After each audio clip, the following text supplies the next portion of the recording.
Bienvenue dans l'hebdo de François, en partenariat avec Beurre FM et Africa numéro 1. Et toujours avec nos 4 mousquetaires de l'information, j'ai nommé par ordre d'apparition à l'antenne, si j'ose dire, Francis Laloupeau d'Africa numéro 1. Bonjour Jean-Marc. Bonjour Francis. Nadir Djenad de Beurre FM. Bonjour Jean-Marc. Dominique Volton, qui est directeur de recherche au CNRS. Bonjour. Donc il n'est pas journaliste. Ah bah ça arrive, mais ça ne vous empêche pas d'être quelqu'un de très bien. Personne n'a Et fait. Éric Zemmour, qui lui est journaliste. Bonjour. Bonjour. Alors voilà, avant d'entrer dans le vif du sujet, je vous rappelle notre adresse. Vous pouvez nous écrire vos remarques, vos suggestions, vos coups de gueule à hebdofranço@rfo.fr. Je pense que ça s'affiche sur votre écran. hebdofranço@rfo.fr. Voilà. On commence tout de suite par l'actualité internationale. Et dans cette actualité, cette semaine, les événements de samedi dernier au Darfour n'ont pas fait la une des journaux. Et pourtant, la force militaire de l'Union africaine vient de subir une attaque terrible. 10 morts, 25 disparus, 8 blessés. C'est un bilan très lourd. Difficile aujourd'hui de connaître l'identité des assaillants. Mais à la veille de l'envoi d'une force mixte ONU-Union africaine dans cette région du monde, la situation au Soudan est grave. Alors Francis Laloupeau, j'ai un peu envie de vous demander, comment voyez-vous l'avenir du Darfour ? Difficile. On ne va pas refaire l'histoire parce qu'au fond, on pourrait dire aujourd'hui, la communauté internationale aurait pu, au départ, réagir très vite, promptement, et ne pas laisser pourrir une situation. On a quand même vu des milices soupçonnées de génocide, littéralement. Des milices au service du gouvernement soudanais. Enfin, au service du gouvernement soudanais, ou instrumentalisé en tout cas par ce gouvernement. Alors aujourd'hui, nous assistons donc à un pourrissement de la situation. Sans compter le prolongement de la situation du Darfour et du Soudan sur les pays voisins. Comme le Tchad, par exemple. Le Tchad et la RCA, le Centrafrique. Alors, ce qui s'est passé pour les soldats de l'Union africaine, il faut bien préciser que l'Union africaine a payé le prix fort, je dirais le prix politique déjà, à la tentative de résolution de ce conflit. Nous avons 7000 soldats de l'Union africaine qui sont mal équipés, qui sont mal payés. Parfois pas payés. Pas payés du tout. Et qui sont donc attaqués, alors massivement attaqués donc par ce groupe rebelle. Alors, groupe rebelle non identifié. Au fond, nous avons une conjugaison de plusieurs éléments. Nous avons les hésitations de la communauté internationale, les tergiversations, parfois même une certaine complaisance de cette communauté internationale à l'égard du régime de Khartoum. Et les diverses résolutions qui ont été prises et qui n'ont jamais été suivies d'effet. Et une multiplication maintenant des groupes rebelles. Il ne s'agit pas maintenant simplement de quelques groupes comme ça qu'on pourrait identifier. Il y a non seulement une multiplication des groupes rebelles, mais également une forme d'autonomisation de ces groupes-là. C'est-à-dire que ces groupes aujourd'hui répondent de plus en plus à leur propre logique, peuvent devenir une menace non seulement pour la communauté internationale, pour les populations qui sont menacées, mais aussi pour le régime de Khartoum. On a ouvert la boîte de Pandore. Autant dire que la plus grande difficulté aujourd'hui pour la communauté internationale est d'agir sur un terrain où la plus grande menace, c'est la partition chaotique d'un pays, c'est-à-dire le Soudan, avec les risques de déstabilisation durable des pays voisins. Alors, Éric Zemmour et ensuite Nadir Djenad. Moi d'abord. Allez-y. Alors, Nadir Djenad. Moi, pour rebondir à ce que disait Francis Laloupeau à l'instant, c'est vrai que les soldats de l'Union africaine ne sont pas assez épaulés dans cette mission, une mission difficile. D'ailleurs, le chef de la mission de l'Union africaine cette semaine le reconnaissait. Les soldats sont peu armés, pas très bien équipés, et en plus, il critiquait certains pays africains de ne pas apporter plus d'équipements aériens notamment. Mais je pense que le conflit du Darfour doit être résolu par les chefs d'État africains. C'est un conflit africain qui doit être résolu par les chefs d'État africains. Il faut dire aussi qu'il va y avoir des négociations. Ce que vous voulez dire, c'est que moins l'Europe, moins l'Occident s'en mêle, mieux ce sera si les Africains sont capables de gérer eux-mêmes la situation. Je pense, oui. Il va y avoir des négociations. Il y a une responsabilité internationale, parce qu'il y a la part de la Chine dans la résolution diplomatique de la crise, puisque la Chine a été longtemps soupçonnée d'être un peu complaisante vis-à-vis du régime de Khartoum. Et puis, il y a la responsabilité de Khartoum, parce qu'il ne faut pas oublier quand même que depuis plusieurs mois, le régime de Khartoum, qui ferme les yeux un peu sur les massacres qui ont lieu au Darfour, impose un peu son diktat, ses conditions à l'ONU. C'est-à-dire que nous avons quand même une transgression systématique des règles internationales au Soudan. C'est un cas très particulier. On laisse finir Nadir, ensuite Éric Zemmour et puis Dominique Volton. Moi, je voulais juste ajouter qu'il va y avoir une réunion donc le 27 octobre à Tripoli, sous la présidence de l'Union européenne et de l'Union africaine. Donc on peut avoir quand même un petit espoir. Dominique Volton, vous voulez dire un mot ? Oui, c'est-à-dire que, hélas, quand on dit que les Africains doivent régler leurs problèmes, on pourrait dire la même chose pour l'Amérique latine ou pour l'Asie. Par définition, la mondialisation, et a fortiori même avant avec Est-Ouest, c'est classique que les parties faibles du monde sont l'objet des rapports de force internationaux. Donc il se joue au Darfour des choses qui ne concernent pas seulement le Soudan et les pays limitrophes. Moi, on peut dire trois choses qui se jouent sur place. Premièrement, un affrontement international quand même. L'arrivée des Chinois économiquement en Afrique n'est pas pour rien. Deuxièmement, naturellement, les conséquences de frontières artificielles liées à l'histoire coloniale et qui se rejouent à chaque fois. Donc il faudra bien qu'il y ait un jour une capacité à entériner un certain nombre de frontières qu'on ne touchera pas. Troisièmement, le surgissement des conflits religieux. Parce que tout de même, c'est aussi en arrière-fond sur le fondamentalisme islamiste, sur une partie du ce qui Oui, reste parce du qu'il faut expliquer, christianisme. Dominique Bolton. Dites quelques mots qu'on comprenne C'est bien. pas compliqué, Cette vous partie avez- du Darfour n'a rien à voir avec le reste du Soudan qui est musulman. Tout à fait. Et Cette les- partie du Darfour, on y trouve des villages où les gens Chrétiens. sont chrétiens. Chrétiens. Et c'est au départ ce qui a mis Voilà. le feu. Parce Ouais. qu'au départ, c'est l'arrivée du fondamentalisme islamiste qui a relancé ici, comme souvent ailleurs, une guerre religieuse qui existe depuis longtemps et il y avait une cohabitation, il n'y a plus de cohabitation, il y a un affrontement. Donc c'est la quatrième donnée. Et puis parfois intervient l'ombre portée du conflit israélo-palestinien qui, dans toute cette partie de l'Afrique, joue aussi. Donc vous avez ces 5 données. Davantage au Somalie qu'au Soudan. Bien sûr, mais de temps en temps, ça peut basculer sur les 10 ans et à 1000 kilomètres près. Donc, la tragédie de l'Afrique, c'est que l'OUA n'arrive pas à faire sa propre police, mais après L'OUA, c'est l'organisation de l'Union des États africaine, de l'Union africaine, mais hein. c'est la même chose pour l'Europe. Donc tout ça, c'est du balbutiement de la communauté internationale, c'est tout à fait normal. Le problème, c'est que si les plus grandes puissances n'étaient pas derrière en train de souffler en fonction de leurs intérêts, c'est république. Mais attention, les peuples sur place ne sont pas non plus des anges. Donc on est hélas dans une situation où la mondialisation de l'information nous fait assister au balcon de difficultés qui ont toujours existé. C'est pas une raison pour laisser ces quasi-génocides se mettre en Alors, place. Éric Zemmour. C'est intéressant cette discussion parce que pour ceux qui ont regardé notre discussion de la semaine dernière, c'est la poursuite. Il va nous dire que la On communauté a- internationale Mais ne oui, sait pas. mais évidemment, mais évidemment, Attendez. évidemment. On laisse parler Éric Zemmour. Évidemment, surtout que j'ai attendu, j'ai été sage. Pour une fois. Donc ça prouve bien, ce que je disais la semaine dernière, que la communauté internationale est un mythe, que ça n'existe pas, qu'il n'y a que des rapports de force entre les États. Et Dominique Dominique Bolton l'a très bien dit, des rapports de force au sein de pays africains et à l'intérieur des pays, et des rapports de force entre grandes puissances qui jouent de ça. Il n'y a pas de solidarité africaine, c'est une évidence. Il n'y a pas de communauté internationale. Non, mais tout ça, c'est des évidences. Il faut les répéter, il faut les dire. C'est pas. Il n'y a rien, donc. Passons- Non, passons il n'y a sur ce qui est rien. Il y a évident. simplement. Disons ce qui n'est pas évident pour que le téléspectateur puisse comprendre, Éric Zemmour. Il y a simplement des affrontements. Il y a rien qui Volton l'a dit en partie d'ailleurs très bien. C'est que il y a des affrontements entre islamistes et chrétiens, Non, entre Ça, c'est des affrontements locaux. entre africains arabes et africains noirs. C'est caricatural. Non, non, non, non, Si, non. si, si, si, Après, si. je sais bien, C'est de la caricature. Non. C'est beaucoup plus compliqué que ça. Je sais bien, mais Alors, attendez, on va le laisser finir. Ensuite, on va donner la parole à Francis Laloupeau. je sais bien Éric, on essaie qu'il y a d'aller- aussi des affrontements entre musulmans, et je sais bien qu'il y a aussi des affrontements entre noirs. Il y a même, au-delà du politique, je pense que nous assistons au début des guerres de la rareté des terres, de l'eau, des conséquences de l'explosion démographique. Je pense que c'est ça aussi qui est en jeu. Et ce n'est pas un hasard. Volton l'a aussi dit, on a aussi l'arrivée de la Chine en Afrique, qui va mettre, d'après moi, en coupe réglée l'Afrique. Je pense que les Africains d'aujourd'hui, bientôt, se diront que finalement la colonisation française et autres Était pas si mauvaise. était pas si terrible, non, pas si mauvaise. On La comprend bien, colonisation, mais on comprend moi, bien, les Éric Chinois- Zemmour. Mais enfin, on est D'après moi, très les loin pour Chinois l'instant. sont pires. Non, mais ce que je veux dire, c'est que tout ça est en jeu. On voit bien tout ça est en germe. Ces affrontements Alors, terribles. on va laisser Francis Laloupeau. Parce que d'après qui moi, veut- la Attendez, domination on- chinoise sur l'Afrique sera terrible. Bon, alors, avant de parler de domination chinoise sur l'Afrique, le pirule jaune sur Non, mais l'Afrique, on en reparlera après.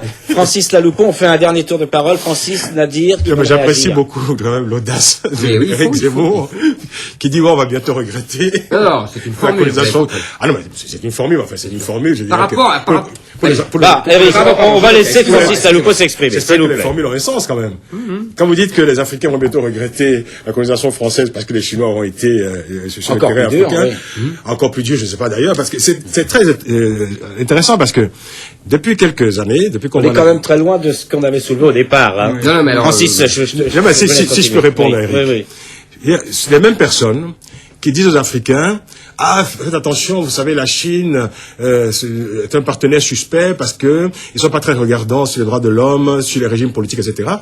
Mais c'est même, je veux dire, qui font la leçon aux Africains, n'ont pas été très regardants vis-à-vis de certains régimes en Afrique. Cette précision importante. Non, je crois qu'il faut sortir des comparaisons n'est pas raison. Je veux dire, il faut sortir, je veux dire, des oppositions, telle colonisation vaut mieux qu'une autre, etc. La question n'est pas là du tout. Nous sommes aujourd'hui, je veux dire, l'Afrique est quand même dans des mutations très très profondes. L'Afrique est dans un cadre multilatéral aujourd'hui dans ses relations, des partenariats avec l'extérieur, ce qui est quand même très différent des époques où il y avait des face-à-face entre simplement les pays puissances coloniales et les pays, je veux dire, individuellement. N'empêche que pour le Darfour, on se retrouve quand même, je vous entends tous les quatre, et on se retrouve quand même devant un nœud, si j'ose dire. Non, mais on se retrouve devant un nœud parce que nous sommes dans des situations difficiles, que dans les territoires occupés, je veux dire, il y a quand même, ça fait 60 ans que la communauté internationale se heurte à la difficulté de la guerre dans les territoires palestiniens. Ce n'est pas, 60 ans. Il y a des guerres dans toute la planète. Mais bien sûr. Bah alors, Nadir Djenad, vous voulez dire. Ce n'est pas une particularité du Darfour. Moi, je souhaiterais ajouter que le conflit au Darfour est très complexe et qu'il faut éviter effectivement d'être caricatural. Ce n'est pas un conflit entre chrétiens et musulmans, même ce qu'on a. Il y a eu des massacres de chrétiens par des musulmans. C'est un fait. Il y a quand même des groupes. Laissons, s'il vous plaît. Chacun doit s'écouter. Chacun doit s'écouter. Pardon, excusez-moi. Il y a des groupes rebelles qui n'ont pas les mêmes objectifs, qui sont divisés sur cette question. Sur la communauté internationale, moi je dirais qu'il faut donner quand même sa chance à l'Union africaine, qui est une organisation assez jeune. Elle a été créée en 2000 et qu'il faut attendre beaucoup de la force mixte ONU-Union africaine qui doit entrer en vigueur à partir du 1er janvier 2008.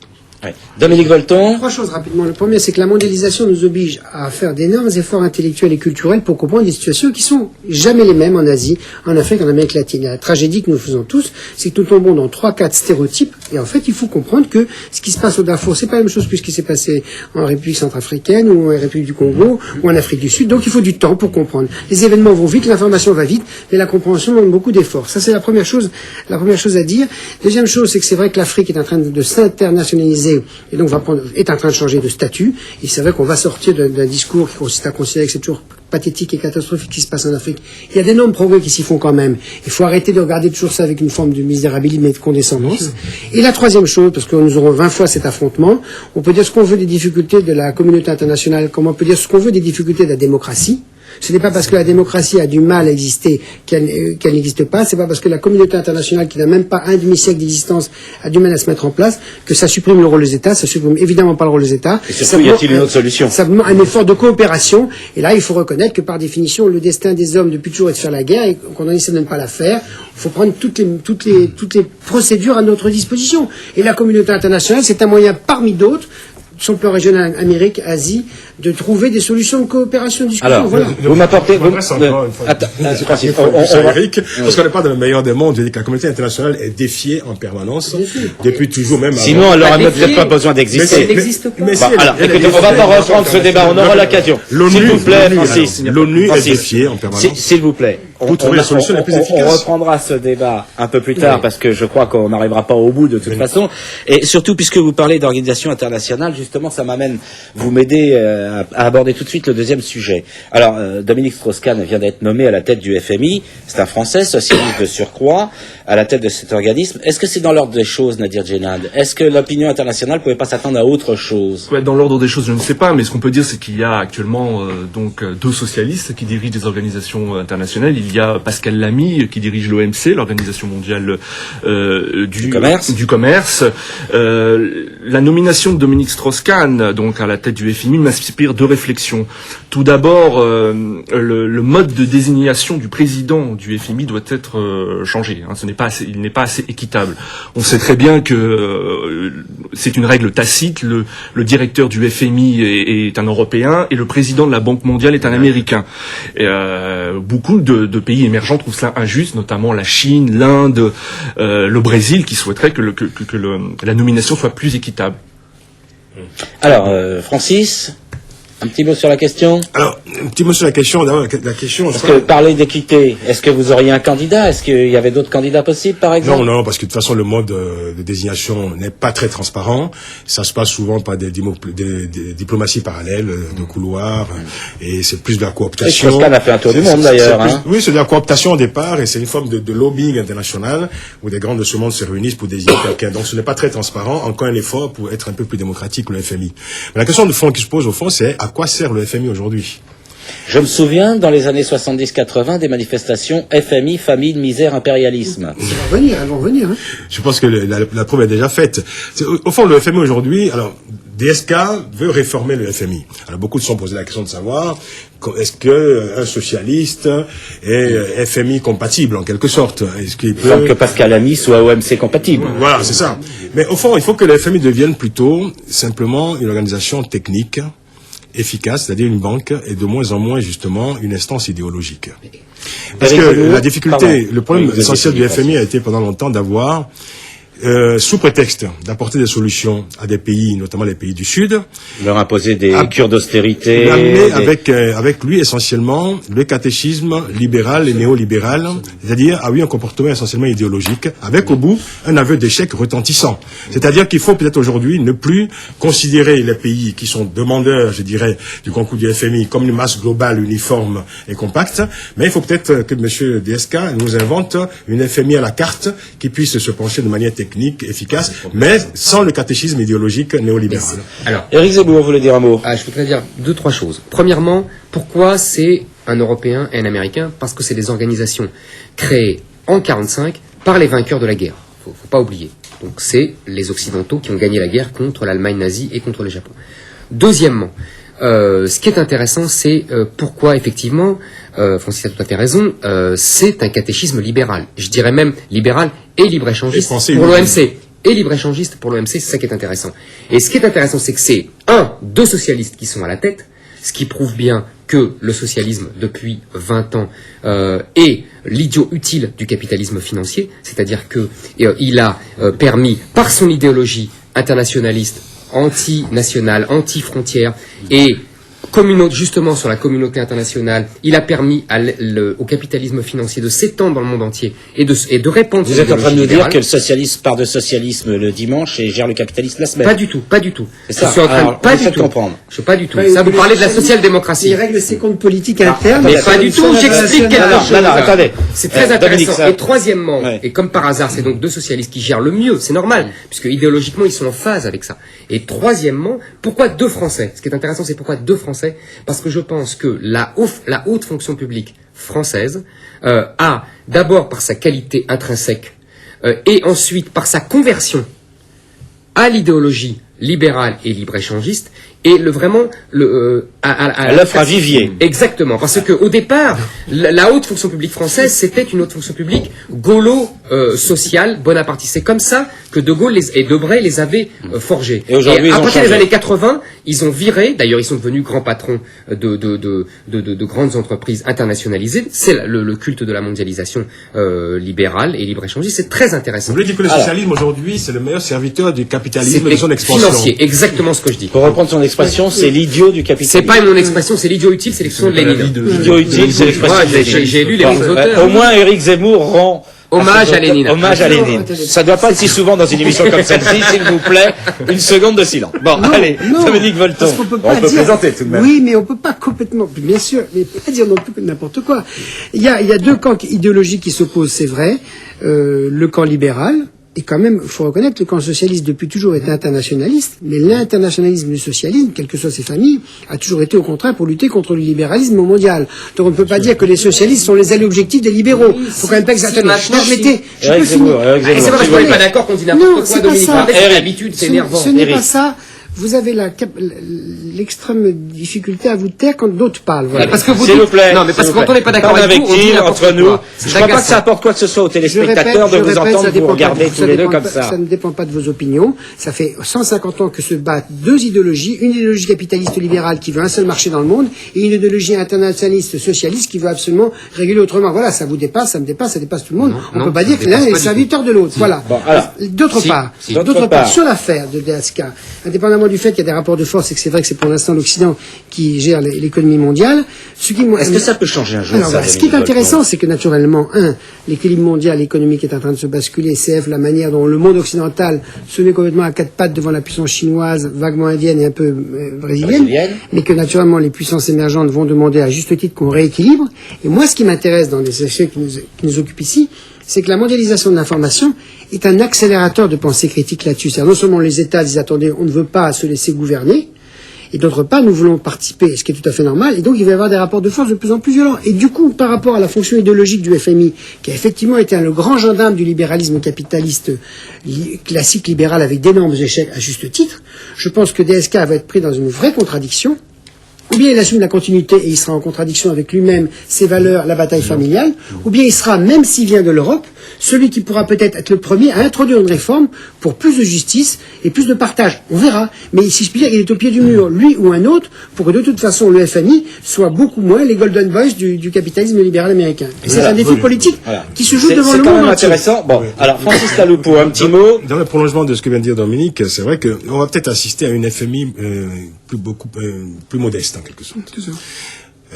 Beaucoup plus modeste parce que le monde change aussi. Vous avez vu que en Amérique latine, par exemple, avec l'initiative de Hugo Chavez, qui se retire du FMI dans la Banque mondiale, on peut assister aussi à une forme de régionalisation des organismes de ce genre. On peut voir effectivement une sorte de FMI s'ériger en Amérique latine, peut-être demain en Asie et peut-être après-demain en Afrique. Peut-être que nous sortons, je dirais, du cadre où un organisme mondial, uniforme unique, peut régir de manière efficace tous les problèmes, apporter la mondialisation va provoquer une régionalisation, peut-être, dites-vous.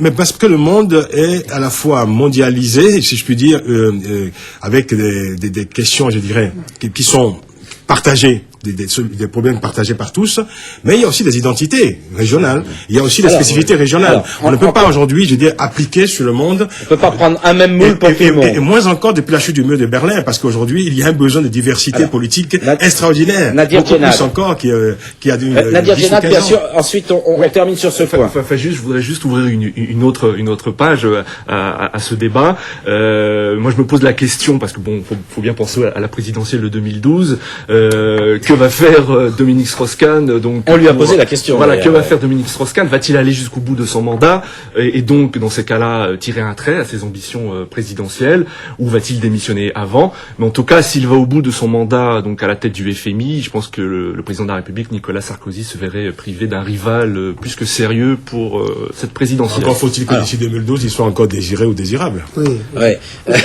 Bon, transmis à Dominique Strauss-Kahn, ce qui est vraiment très sympathique de la part de Francis Taloupo.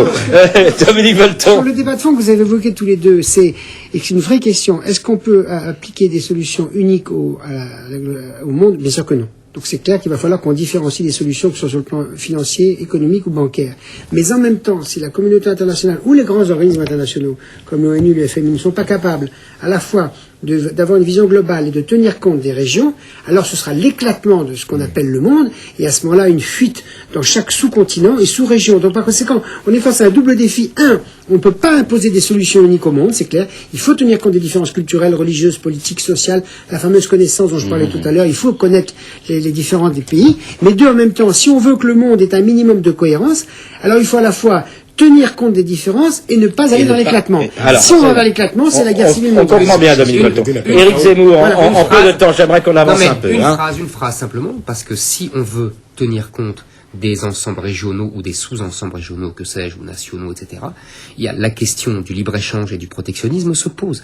Sinon, il n'y a pas d'autre discussion possible. Et là, on va redécouvrir l'utilité des frontières. C'est ce que j'essaye de dire depuis tout à l'heure. Il faut redire que la puissance libre-échangiste est toujours la puissance dominante. Quand les Britanniques ont été dominants au 19e, les États-Unis sont libre-échangistes pour les autres et protectionnistes pour les autres. Donc le libre-échange, c'est comme les États-Unis aujourd'hui, libre-échangiste pour les autres et protectionniste pour eux-mêmes. C'est pour les autres et la protection, c'est pour soi. Alors, comme les autres le savent, eh bien, il va falloir. C'est pour ça que je suis fasciné par l'intelligence critique qui existe dans ce monde. Dès qu'on donne les moyens techniques aux gens, ils savent, et donc par conséquent, quand ils savent, ils critiquent, et là, il va falloir changer. Alors, vous me donnez un objet de relance pour une prochaine question. Je voulais qu'on aborde la France, mais vous allez voir qu'on va pas l'aborder tout de suite. Parce que finalement, puisqu'on est en train de parler du libre-échange, du capitalisme, j'ai un peu envie de vous demander, après ce qui s'est passé sur EADS et Airbus cette semaine, ce que vous pensez. Je rappelle les faits, l'autorité des marchés financiers est formelle. Quasiment tous les membres de l'état-major du groupe aéronautique savaient que l'action du groupe allait baisser. Ils en ont donc largement profité en revendant leurs actions avant la baisse. Bon, classique. Maintenant, ça nous amène une question qu'on a commencé à aborder ici. Dominique Volton, une moralisation du capitalisme, c'est un rêve d'un doux naïf ou c'est une chose possible? Ah mais non, mais c'est une obligation. Parce que le capitalisme... Ça, on prend pas le chemin avec des affaires comme ça, hein. Mais non, mais vous avez l'histoire du capitalisme, et même du socialisme, il faut être honnête, les hommes sont ce qu'ils sont, de tendance pourrie, bon. Donc il faut énormément d'efforts et de morale et de politique pour essayer. Mais si le capitalisme veut rester à prétention mondiale, il est obligé d'introduire des règles de morale et d'éthique un minimum, avec des sanctions. Sinon, effectivement, par définition, la réaction anticapitaliste sera de plus en plus violente et on en verra les conséquences. Autrement dit, le capitalisme ne peut éventuellement... Capitaliste qui n'est pas synonyme de démocratie. Vous pouvez être capitaliste et antidémocratique.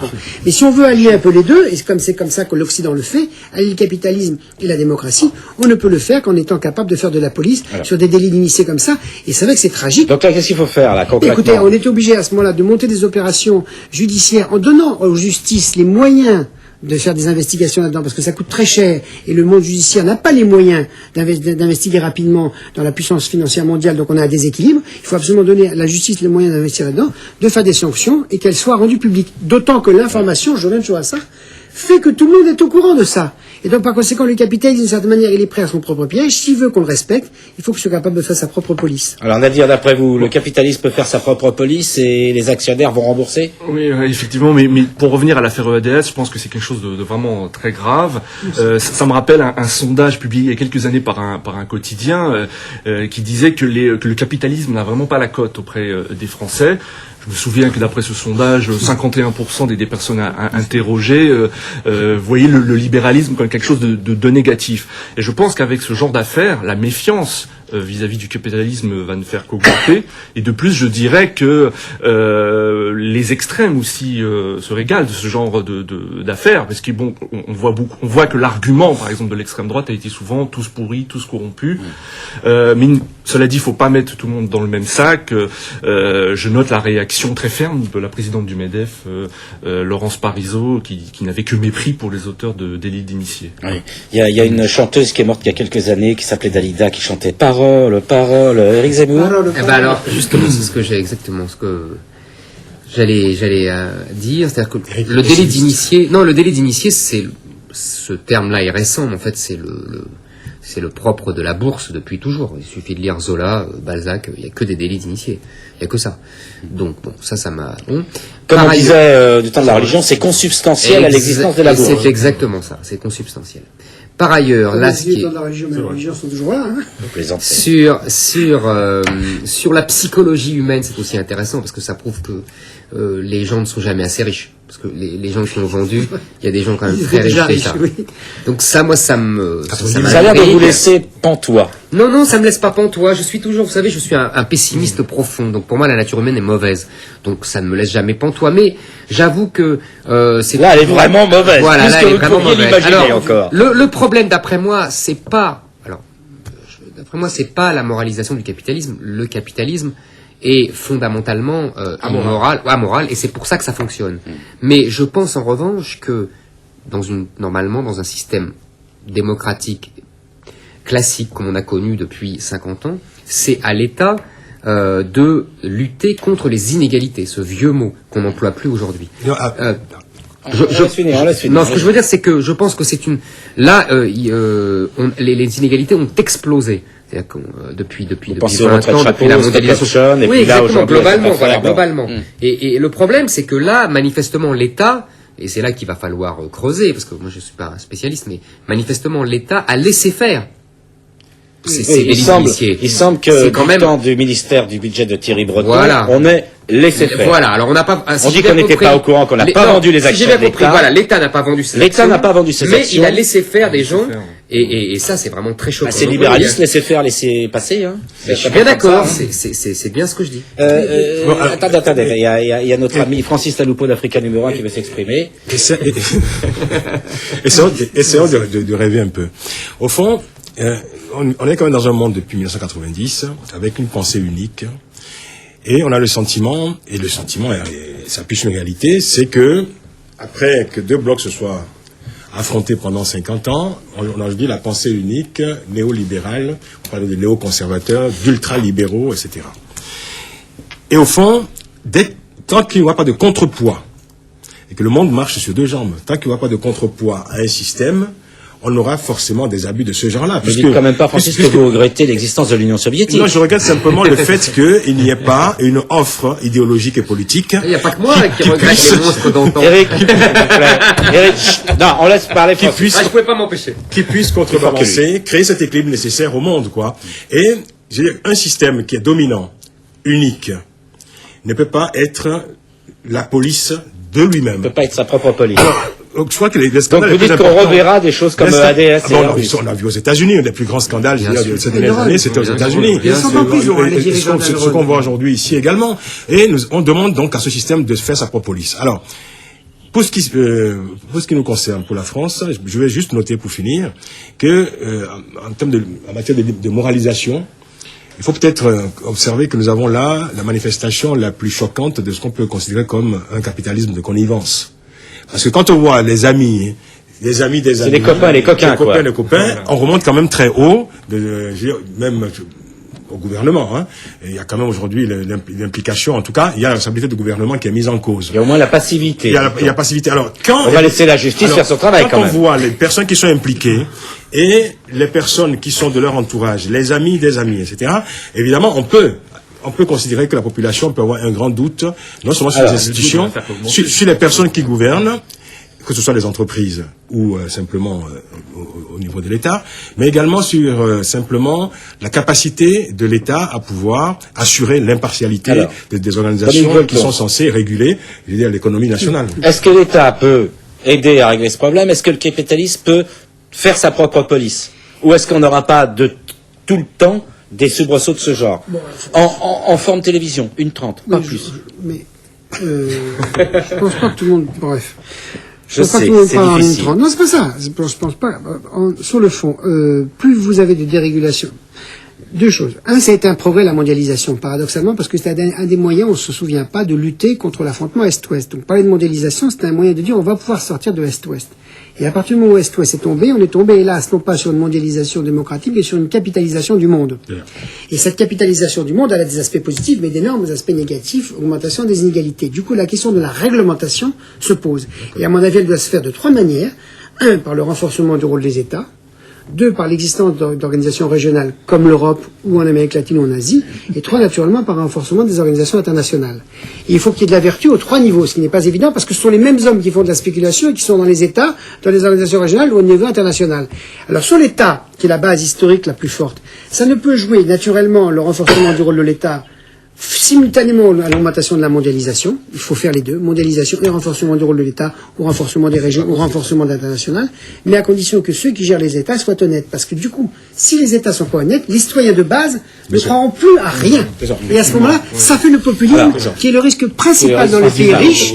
Parce que le populisme des pays riches, il ne faut pas l'oublier, c'est le défi politique de l'Europe, ce sont des populismes qui n'ont rien à voir avec ceux d'entre-deux-guerres, qui sont des populismes qui se développent avec des populations intelligentes, cultivées et informées. Alors, Éric Zemmour en un mot, et on va passer à un autre sujet, parce qu'on n'ira pas au bout aujourd'hui. Non, évidemment, mais simplement, il parle d'or, mais sauf que il oublie simplement que jusqu'à présent, l'étage européen, je ne parle pas de l'étage international, a consciencieusement sapé l'autorité de l'étage national et étatique. Quand la communauté européenne met en concurrence les États partout sur tous les sujets, elle sape les moyens de l'État. Donc c'est ça le vrai problème aujourd'hui. Comment elle met en concurrence les États, je comprends pas. Eh oui, parce que en gros, la communauté européenne a mis en concurrence les États, puisque maintenant ils ont, par exemple, la concurrence fiscale.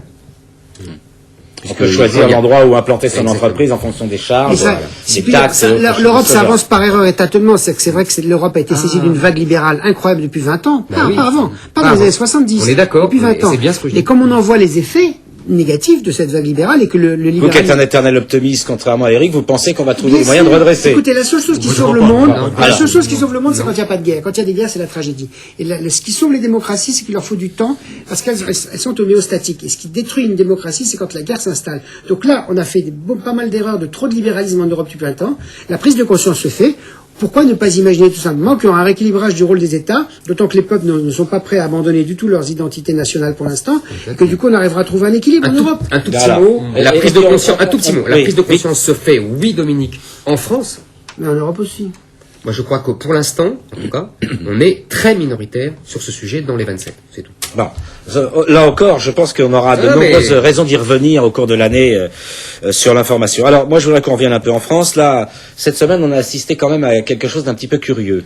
Des sénateurs qui s'opposent à un amendement marianiste sur les tests ADN, des militants de l'UMP qui manifestent devant la mairie de Neuilly contre le successeur désigné à la mairie, David Martinon, des élus qui protestent contre l'ouverture à la mode Sarkozy, les mêmes ou d'autres qui protestent contre le fait que le budget n'est pas un budget de rupture et qui disent que les réformes vont pas assez vite. Bref, on a l'impression que Nicolas Sarkozy n'a plus beaucoup d'opposition parlementaire classique, mais que par contre, ça commence à grogner dans ses propres rangs. La nature horreur du vide. Alors, la nature horreur du vide, dit Francis Taloupo, Nadir Djenad veut prendre la parole. Oui, Nicolas Sarkozy a un peu de soucis à se faire avec sa majorité, mais je pense que cela n'ira pas très très loin, même s'il les a sermonnés, les parlementaires mercredi à l'Élysée en affirmant qu'il n'y avait qu'une seule ligne politique. Une petite tape sur l'épaule et 4 heures tranquille, ça suffira. Il n'y a qu'une seule ligne politique, à savoir la sienne. Mais on a vu dans le passé aussi, lors de la précédente législature, des députés grogniers, des députés UMP grogniers, pas contents envers Dominique de Villepin, mais ça n'a pas empêché le bon déroulement des institutions et notamment l'adoption des lois du gouvernement. C'est vrai que les barons de l'UMP sont agacés par cette ouverture à gauche, mais est-ce qu'ils seraient agacés aussi si l'ouverture se faisait vers l'extrême droite? On peut se poser aussi la question. Non mais la question, alors, Éric Zemmour. Si je peux me permettre, je trouve que tu poses la question mal, mais que c'est la bonne question. Je m'explique.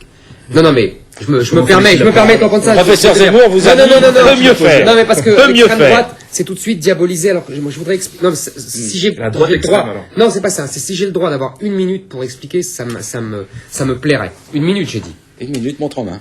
Je pense que depuis qu'il est élu, Sarkozy reprend le projet de Giscard, qui est de réunir les libéraux sociaux et les sociaux-libéraux. Je veux dire que la droite. Non, pas du tout. La droite est divisée depuis 200 ans en bonapartistes, gaullistes, étatistes et sociolibéraux, centristes, européistes, régionalistes, etc. Les orléanistes et les bonapartistes. La gauche également est divisée entre une première gauche étatiste, colbertiste, sociale et une deuxième gauche libérale, européenne, etc. Je pense que depuis qu'il est élu, contrairement à sa campagne, c'est pour ça que je trouve que ton expression est mauvaise, contrairement à sa campagne qui avait été une campagne écrite par Henri Guénaud, donc un bonapartiste classique, gaulliste classique. Contrairement à sa campagne, il fait aujourd'hui une politique libérale sociale et ceux qui sont venus le rejoindre, ce sont des gens de la deuxième gauche rocardienne, pour parler vite. Juillet... Oui, ça, on les connaît tous. Pourquoi il n'y a plus d'opposition? Parce que les chefs du PS sont également issus de cette mouvance et de cette idéologie-là, comme François Hollande, ancien proche de Jacques Delors. Donc ils sont muets, puisque, en fait, Sarkozy fait à peu près la politique qu'il pense être la bonne.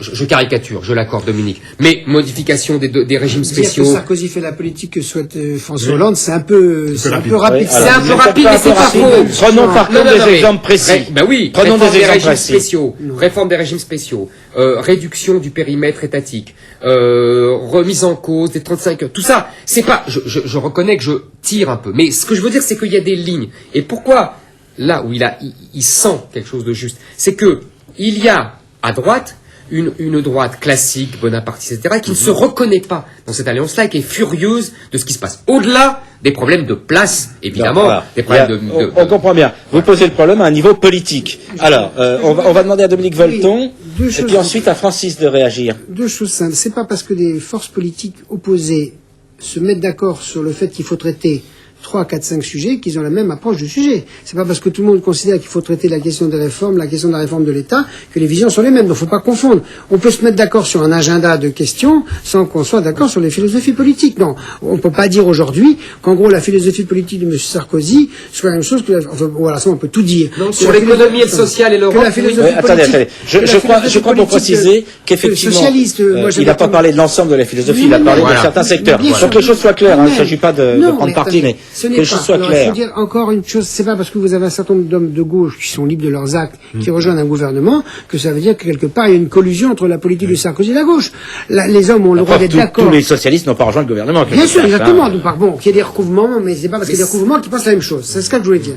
La deuxième chose, c'est que quand même, moi je suis surpris, si vous voulez, des réactions assez rapides, parce que c'est pas parce que d'autres fois les majorités sont opposées, là, il n'y a même pas un semestre, il n'y a même pas 6 mois. Mais l'état de grâce a duré pas longtemps, et surtout dans son propre camp. Dans son propre camp. Et c'est d'autant plus intéressant que le président Sarkozy avait dit, je suis la rupture. Alors évidemment, il y a un effet de mots qui est incroyable, et je ne sais pas combien de temps ça va durer, parce qu'il a fait la rupture avec les mêmes. Bien sûr. Donc, c'est intéressant de voir que les mêmes très tôt disent, on n'est pas d'accord. Alors, c'est vrai qu'il y a un désaccord sur la conception de l'ouverture, pas seulement parce que ce sont des postes qui sont donnés à d'autres, c'est parce qu'en définitive, intuitivement, et c'est ça qui est toujours intéressant dans l'affrontement politique, vous avez des hommes et des femmes qui disent, écoutez, il y a 2 camps ou 3 camps, mais on ne peut pas mélanger constamment les frontières. Et c'est vrai que c'est un vrai débat. Et la question qui est intéressante dans l'action de Sarkozy, c'est jusqu'où, au-delà de ramasser des individus, est-ce qu'on peut faire facilement bouger les frontières ou bien est-ce que les frontières ne vous appartiennent pas? Et c'est un vrai débat politique dont le président Sarkozy n'est pas le maître, contrairement à ce qu'il pense. Alors, Francis Taloupo veut dire un mot. C'est vrai que les frontières politiques ne vous appartiennent pas. Et Nadir avait raison, parce qu'on peut se poser la question de savoir, au fond, cette fameuse ouverture qui est devenue une sorte d'idiome politique aujourd'hui, pourquoi elle se fait essentiellement vers le PS, vers la gauche, et pas vers la droite? Mais c'est un des problèmes de Sarkozy. Ou peut-être, pourquoi pas vers le Parti communiste aussi, par exemple. Mais c'est pas hasard, c'est ce que je dis. Moi, je pense qu'il n'y a pas une démarche. Je pense qu'il n'y a pas une démarche idéologique en tant que telle. Il y a simplement le programme de M. Sarkozy, un programme de gouvernement, auquel il invite des personnalités à contribuer. Et nous voyons émerger, au fond, une nouvelle galaxie politique sur la scène politique ici, c'est ce qu'on peut appeler l'opposition de contribution, tout simplement. On a vu ça ailleurs, sur d'autres cieux. C'est-à-dire que nous ne sommes pas arrivés à un parti unique où tout serait fondu dans tout, où M. Sarkozy pourrait phagocyter, je dirais, toutes les forces les plus importantes, telles que le PS, etc. Le PS existe en tant que tel, a peut-être effectivement un agenda très lourd aujourd'hui à assumer. Il est quand même un peu en temps d'éplucher comme un oignon. Oui, d'accord, mais c'est pas parce que certaines personnalités rejoignent M. Sarkozy que pour autant nous sommes dans une ouverture, une sorte on n'est pas dans l'Union nationale. Mais regardez BSK au FMI. 50 personnes, ça fait pas le parti. On n'est pas dans un cadre d'Union nationale. Oui. Il y a simplement l'émergence d'une galaxie qui serait composée de tous ces gens-là, Besson, Kouchner, etc. Les sarkozystes de gauche. Le gaullisme, ça, je sais pas ce que c'est qu'un sarkozysme de gauche. Le gaullisme a fait la même chose. S'il vous plaît. Le gaullisme a fait la même chose, mais dans d'autres périodes. S'il vous plaît. S'il vous plaît. Étant donné que ces gens... On laisse finir Francis. Il nous reste 9 minutes d'émission, hein. Mes amis, un peu de courtoisie. Étant donné qu'on voit quand même ces gens exprimer de temps en temps leur sensibilité particulière au sein du gouvernement, on a entendu M. Kouchner, Fadela Amara, exprimer leurs opinions sur l'amendement de l'ADN, l'amendement Mariani par exemple, on peut dire qu'aujourd'hui, effectivement, il y a à l'intérieur de la majorité présidentielle des personnalités qui soyons sympathiques, peuvent constituer, disons, un noyau que moi j'appellerais une opposition de contribution. Mais ce n'est pas simplement, il n'y a pas de clivage à ce niveau-là. Voilà. C'est simplement se mettre au service d'un programme, puisqu'il ne s'agit pas de négocier avec M. Sarkozy, pour voir, je veux dire, des passerelles entre un programme de droite et un programme de gauche. Il s'agit de se mettre au service d'un projet, à son service. Donc nous avons, au fond, les clivages traditionnels demeurent. Il y a aujourd'hui... Les clivages traditionnels demeurent. Voilà. Voilà. Non, mais simplement, vous avez beaucoup de difficultés à animer ce débat. Je vous rends la parole. Bon, Éric Zemmour, vous me faites plus ça, parce que vraiment, c'est pas possible. Ah non, on va essayer d'aller un peu plus vite, plaisanterie mise à part, parce qu'il nous reste peu de temps. Je voulais quand même qu'on aborde une question qui paraît moins importante, moins florissante que la façon dont M. Sarkozy mène la politique globalement. C'est ce qui est en train de se passer sur la guerre d'Algérie. Parce que, je ne sais pas si vous avez fait attention, c'est dans une brève, ça n'a pas fait là encore les titres de l'actualité, mais je trouve ça vraiment intéressant. Il y a le projet d'une fondation pour la mémoire de la guerre d'Algérie, des combats du Maroc et de la Tunisie. Et ça ne fait pas l'unanimité. Il y a de nombreux scientifiques, des historiens, qui protestent contre cette chose-là. Alors, Éric Zemmour, cette fondation, d'après vous, ça pose plus de problèmes que ça n'en résout? Vous avez suivi un peu l'affaire? Non, très mal. J'ai Alors suivi la querelle des historiens là-dessus. Comment vous dire, je trouve toujours assez choquant quand les historiens nous disent que il ne faut pas qu'il y ait de vision idéologique de l'histoire, parce qu'évidemment il y a des visions idéologiques. C'est même ça qui est intéressant, c'est qu'on croise les visions idéologiques. Moi, c'est ça qui me passionne quand je dis des historiens, et Dieu sait si j'en lis. Mais au-delà de ce problème-là, très précisément là-dessus, quelle est la vraie question? Est-ce que la vraie question, c'est pas de mettre en avant le problème des harkis? C'est ce que disent en tout cas un certain nombre d'historiens à dire. Oui, effectivement, il ne faudrait pas que ce soit une fondation uniquement pour les rapatriés ou les harkis, pas une fondation pour une mémoire sélective des acteurs, de certains acteurs du conflit et des victimes au détriment d'autres victimes. Il faudrait qu'il y ait une fondation également qui traite des victimes algériennes du 17 octobre 1961. Il va y avoir une commémoration dans une dizaine de jours. Vous avez peur qu'on divise en fait, voilà. Qu'on sectorise la mémoire et qu'on sectorise les victimes. Voilà. Et qu'on avive les tensions déjà existantes. On avive les tensions. Il faudrait aussi qu'il y ait des historiens indépendants qui puissent travailler, qui viennent des deux rives. Ça a été le cas. Enfin, Claude Liozu, l'historien décédé Claude Liozu, spécialiste de la guerre d'Algérie, avait évoqué cette possibilité. Pourquoi pas des historiens indépendants des deux pays qui travaillent sur cette question. Mais j'ai envie de dire aussi également que l'intitulé, c'est une fondation pour la mémoire de la guerre d'Algérie, des combats du Maroc et de la Tunisie. Mais il faut qu'on parle aussi des combats du Maroc et de la Tunisie, qu'on ne se focalise pas uniquement sur en tout cas, ça pose beaucoup de problèmes. N'oublions pas que déjà certains historiens ont démissionné de la Cité de l'immigration présidée par Jacques Toubon à propos justement du ministère de l'identité nationale, de l'immigration, etc. Donc on sent que les historiens, que les scientifiques commencent à se raidir face à ce qu'ils considèrent, à tort ou à raison, comme une utilisation de l'histoire à des fins politiques immédiates. Mais là, moi, je crois que c'est deux points de nature différente. Qu'on veuille faire un mémorial ou une convention, une fondation en fait. Sur la manière dont les rapatriés ou certains qui ont combattu ou les harkis, moi, ça me paraît normal dans les débats politiques et historiques qu'il y a depuis 50 ans. Ces hommes et ces femmes n'ont pas pu beaucoup dire quelque chose, parce que l'histoire a fait que les indépendants sont gagnés et que ceux qui étaient contre ont perdu. Et donc, du coup, les perdants, et jusqu'à la tragédie des harkis, ont été muets pendant 50 ans. Donc, dès lors que tout se remet à parler, on n'arrête jamais l'histoire. C'est tout à fait normal, je trouve, dans un rééquilibre, que ces paroles s'expriment. Le problème, c'est qu'elles n'ont pas prétention au monopole, et que d'autres sont exprimées aussi. Et moi, je suis plutôt optimiste de ce point de vue-là. Tant qu'on ne rediscutera pas de toute cette histoire de l'Algérie depuis 1830, ensuite du Maghreb et même du Machrek, eh bien, on n'avancera pas. Donc, c'est pas grave qu'il y ait des initiatives comme ça. C'est pas grave qu'on s'engueule. L'important, c'est que les points de vue puissent cohabiter. Et le rôle des historiens là-dedans, de temps en temps, est de dire, écoutez, faisons le tri si on peut, mais ils n'ont pas non plus à être les gardiens à eux tout seuls. L'histoire n'est pas une science exacte. Alors, et avant de, je vais juste finir dire, l'histoire ne peut faire son travail de synthèse que quand toutes les mémoires ont pu s'exprimer. Et les mémoires, pour l'instant, il y a beaucoup de tragédies qui sont pas dites. Il faut qu'elles se disent dans des excès, dans des outrances, dans de l'amour, parce que de toute façon, entre la France et l'Algérie, et même la France et le Maghreb, c'est une histoire d'amour, donc passionnelle. Et moi, je pense que c'est très bien que tout sorte, et toutes les souffrances. Et après, on verra. Et donc, je veux pas qu'on fasse la police avant pour dire, cette tendance à trop parler, et les historiens n'ont pas non plus le monopole pour être au-dessus du ciel, à dire voilà. Francis. Non, mais je crois que l'essentiel a été dit. Je crois que quand il y a eu ce débat très passionnel, il y a quelque temps sur ce fameux, les aspects positifs de la colonisation, on avait reproché aux autorités de vouloir faire une histoire officielle. Je pense que les historiens devaient aussi se garder de vouloir être les gardiens des codes de la mémoire. Exactement. Oui, non, mais en l'occurrence, un jour, on parlera naturellement des aspects positifs de la colonisation. C'est un fait historique évident. Le fait qu'on n'arrive pas à le dire, ça prouve qu'on est encore dans la Nadir Djenad, alors, c'est intéressant. À 3 minutes de la fin, c'est dommage que ça surgisse à ce moment-là. On aura l'occasion d'en discuter. Nadir Djenad voulait réagir. Je suis pas trop d'accord quand on emploie le terme aspect positif de la colonisation. Il n'y a pas d'aspect positif de la colonisation. Il y a des aspects dans le sens même de la colonisation.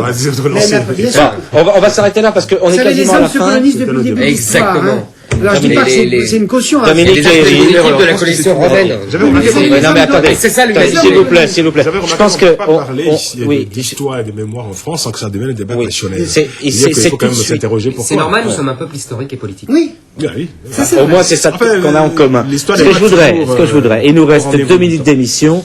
On n'aura pas eu le temps de traiter 2 ou 3 aspects sur lesquels j'aurais bien aimé revenir, sur la loi sur l'immigration, sur les statistiques techniques, sur les choses comme ça. C'est dommage. Bon, Ça serait bien qu'on y on revienne, aura parce que l'occasion c'est d'en un reparler enjeu parce que ça va politique repasser fort. devant l'Assemblée Et la suite de nationale. l'ADN. Voilà. Et les suites de l'ADN, je crois que tout le monde les a vues. Non, Mobilisation c'est pas fini. importante, pétition, le Sénat qui a proposé quelque chose qui est très en retrait puisque maintenant un juge. Donc quelque chose qui, entre nous soit dit, on aura l'occasion d'y revenir, mais est relativement peu applicable, on va dire. J'aimerais quand même C'est qu'on garde... l'Assemblée qui aura le dernier mot. Voilà. Faut le rappeler. C'est l'Assemblée qui aura le dernier mot. Qui est On l'Assemblée la verra plus bien. démocratique. On verra bien. Brice Hortefeux a dit qu'il trouvait que l'amendement du Sénat lui convenait. Excusez-moi. Oui, voilà. S'il vous plaît. C'est l'Assemblée qui était le suffrage universel. Oui, oui, Ah c'est oui. vrai. Mais ça J'aime ne se bien, discute même pas. J'aime bien quand les gens de gauche Bah, oublient on ça. fait- on fait- défendent le Sénat. Laissez les gens décider s'ils sont de gauche ou de L'Assemblée, droite, mec. l'Assemblée S'il l'Assemblée vous des plaît. réactionnaires, c'est Alors, intéressant. on va faire un petit tour de table rapidement pour détendre l'atmosphère et finir l'émission. Ah, mais c'était très détendant. C'est ce que vous avez aimé et ce que vous avez détesté. Nadir, Bah, très vite. justement, le sport, c'est bien connu d'étendre l'atmosphère. Moi, j'ai bien aimé la victoire de l'Olympique de Marseille.